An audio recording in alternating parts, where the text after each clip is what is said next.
ഞാൻ ശ്രദ്ധിച്ചു. അതിനിപ്പോ എനിക്ക് എന്ത് ചെയ്യാൻ പറ്റും? ഇതും കൂടി ഞാൻ അതിന്റെ കൂടെ വിരോധമൊന്നുമില്ല.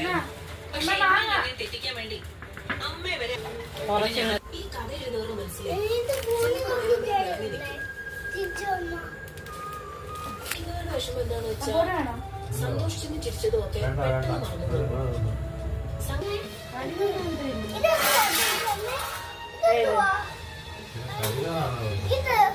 സ്കൂളിൽ പഠിക്കുന്ന പിള്ളേരെ കണ്ണും കൈയും കാണിച്ച് വളച്ചുകൊണ്ട് വന്നിട്ട് അവരെ ഒരു കല്യാണം ഒന്ന് തന്നാറുണ്ടല്ലോ.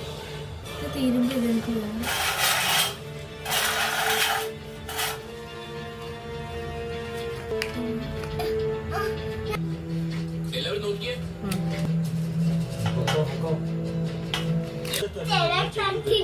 കാര്യങ്ങളുണ്ട്. അത് നിങ്ങളുടെ മനസ്സിൽ അതനുസരിച്ച്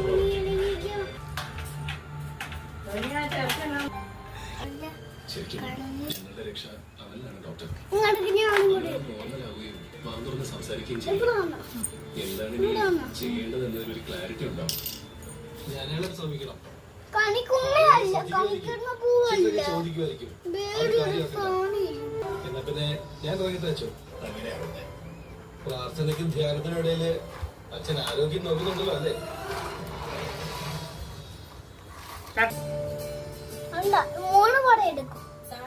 ആള് പോയി കിണ്ടിക്കകത്ത് വെള്ളം നിറച്ചോണ്ട് പോവാ. ഈ എസ്റ്റേറ്റ് ബംഗ്ലാവ് യഥാർത്ഥത്തിൽ ഈ പ്ലാന്റേഷന്റെ ഓഫീസാണ്.